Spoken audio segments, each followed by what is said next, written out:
Assalaamu calaykum markoobaad marka xigta waxaan mahad la qabaa dadkii ugu horeeyay aan ugu mahad celinayaa fursad fund iyo tiimka shaqaalaheeda waqtiga quruxda badan ay geliyeen in ay shaqo u abuuraan fursadii shaqadaas ay ku heli lahaayeen dhalinyaro badan oo Soomaaliyeed iyaguna ay helaan balse intaas oo idil waxa dhowr jeer lagu celceliyay qofku markuu shaqo raadinayo waa inuu qualification haystaa si uu qofku u helo taasna waa inuu waxbarasho ay jirtaa haddaba dooda xigtahay waxay noqon doontaa jaamacadaha Soomaaliyeed ma soo saaraan arday xirfad u leh oo u diyaarsan shaqooyinka la raadinayo doodo badan baa dhacay waxaan shakiga jirin inaad aragtaan baraha bulshada Facebook-ga eedeyn badan baa jaamacadaha dusha laga saaraa ardayda la yiraahdo dalka gudihiisa wax ku barteen waxa la yiraahdo waxbarasho tayeysan ma soo helaan dooda iminkaan geli doonana waxay noqon doontaa inaan jaamacadaha qaarkood banalka ay soo fariistaan arrinkaasna laga doodo bal iyagu ma soo saaraan arday u diyaarsan shaqooyinkan ay shirkaduhu sheegayaan oo ay leeyihiin waxaa la shaqaalaysiinaya qof dibadda ka yimid qof jaamacad waddanka looga soo baxay maxaa loo leeyahay ama fursadaas loogu abuuri leeyahay dhalinyarada Soomaaliyeed aaman haddii la dhaho globally yes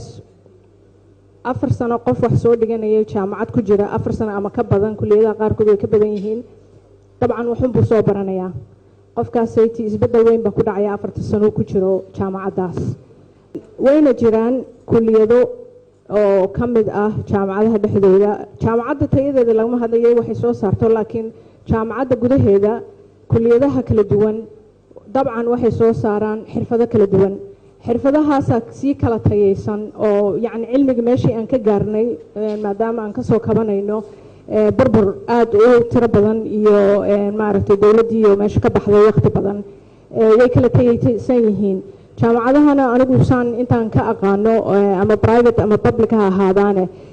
jaamacad kasta waxa lagu yaqaanaa astaan oo ama 2 kulliyadood ama 3 kulliyadood ay caan ku yihiin oo la yiraahdo jaamacadaas waxaas loogu tagaa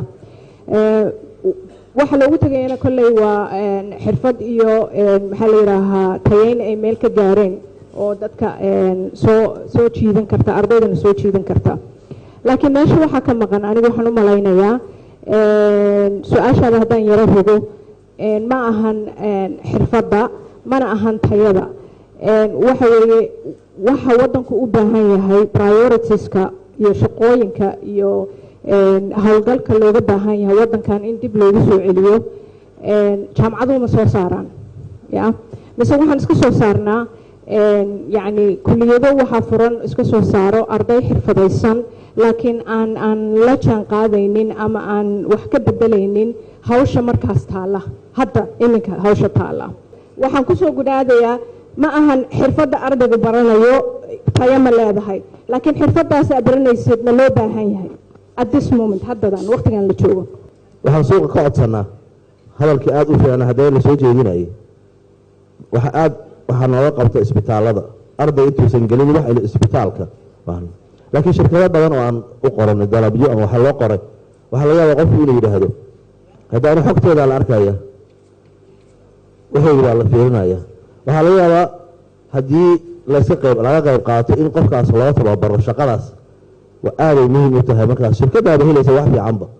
annaga lafteena u baahan ardayga aan qaadanayna ee ka soo baxa meesha oo isaga meesha aan ku celinayno inuu noqdo qof tayo leh waxaa muhiim ah shay kasta marka la analyze gareynayo in gogosha uu ku fadhiyo iyo gogoshiisa la fiiriyo marka ugu horeysa in la fiiriyo yani duruufta guud ee waddanku uu ku nool yahay baahiyada suuqa waxaa go'aamiya inta badan yani ama siyaasad guud oo ay dawladdu leedahay ama waxaa yani cilmi baaris inta la sameeyo ayaa waxaa lagu ogaadaa intaasaa loo baahan yahay ama intaasaa loo baahan karaa yani waxyaabaha noocaas oo kale ah oo marka ugu horeysa qeexi lahaa suuqa maxaa looga baahan yahay duruuftaas ma jirto ama ma jirto waa su'aal aad iyo aad muhiim ah midda kale oo ay tahay in la ogaaniyo waxa waaye duruufta jaamacadaha iyo suuqa laftoodu ay ku soo barbaareen oo ay ku jiraan ayada laftigeedu waa in tixgelinta la siiyo arrimaha noocaas oo kale oo la ogaado waxaa kale oo aan aad iyo aad aan rabaa inaan xooggaan u saaro ardayda hadda halkan fadhida oo qaarkood in badan oo kamid a shaqadoon ay yihiin inay ogaadaan arrintu inay tahay arrin caalami horta marka ugu horeysa adduunyada oo dhan marka la tago ma jiro ama waa yar yahay meel ardaygu markuu soo qalin jabiyo ardada oo dhan ayagoo laafiyoonaya inta tagaan meel ay shaqa ku sugayso oo shaqo ayadoo yani ubax laga gulayo ay lagu soo dhaweeyo ma jiraan meel kasta waa ka jirtaa in percentage ka mid ah dadkii soo qalin jabiyey ay shaqo helaan in kalena aysan shaqo helin. horta jaangoynta iyo national planka dowladda iska leh sideeda iyo shaqooyinka la abuuraayo iyo waxaasoo dhan dowladda ka qaadata laakiin laba hadday kuu sinaato adiga ay kuu sinaato jaahilnimo iyo shaqo la-aan hadday kuu sinaato waxaa la qaatay in la qaato shaqo la-aanta laakiin dadka jaahilnimada iyo waxbarasho la-aanta iyo aqoon la-aanta laga soo saaro qofka ama nafsiyan uu isticmaali doona ama attitude ahaan iyo fikirka nooc u fikiraya isbedeli doona ama shaqo abuuran karaa laakiin dadka in jaahilnimo lagu celiyo haddii ay maqan tahay roolkii dowladda ee ahaa in national plan la sameeyo la yidhaahdo kuliyaad si fawsuug ah laysi kuliyadahaasaa loo baahan yahay sanadka soo socda meelahaasaa gaabka ku imaanaya kuwan waxay noqdeen way bateen balaankaas in la sameeyo saa laysu celceliyo dowladda iska leh laakiin haddii tii la waayo ma qabo jaahilnimada in dadka lagu celiyo oo wax la barin aniga arrinta dhahaysa yacni baahida iyo dadka soo baxay aad u badan waxaa ka maqan aragti kale ayaa ka maqan waxaa laga yaabaa dadkaas waana sida arrintu ay tahay in xamar oo keliya ay ka fikirayaan waxaa laga yaabaa magaalada muqdisho maanta inay 500 oo dhaktar ay joogaan oo shaqo la'aana 500 oo dhaktar inay joogaan walaweyn meeqa dhaktara joogta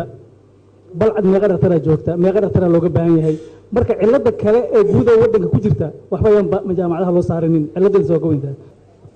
marmarka qaarkood waxaa tartama tirada iyo tayada tartan bay galeen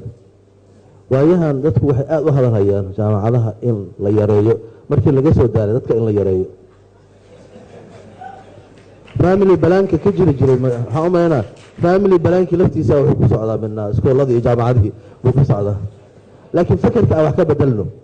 dadka soo baxaya dhammaan dad inay u shaqeeyaan fikir qaldan wey ardada aan u diyaarino ama aan ka dhigo dad soo baxayo waxbarto weeye qofku ha ka fikira halkee ka shaqaynaya maahe yaa ii shaqaynaya ha u fikira qofku midda muhiimka ah taas waaye markaas jaangooyo badan baa imaanaysa waana isku imaanayaan qof oo hal abuur leh oo asagu dad badan wax u qabta kuwo badan aan waxbaran buu ku aadi karaa arday fasal fadhidaan waxaa tira koobtaan maalintii inta mobile idinkaga baxda iyo bishii lacag aad u badan bay noqotay dadka hadda shaqada doonaya hadday koox isugu leexdaan oo wax qabsadaan waxa mobile ku baxa facebook waxa ku baxa whatsapp waxa ku baxa xisaab la-aan wey aqoon xumo abaar ka daran waxaana haysta waa intaas wixeenibaa noo aqoonlaynayn noo habaysnayn marka keliya dhinacyada aan fiirayna aan noqon dad iloodil ah meel fog wax ka dhigta laakiin haddii aan gacanta isku aadino wax ma aragno meelaha aan dhigna gacanta saa wax u aragno waxa ugu muhiimsan taas waaye malaa maadsantiina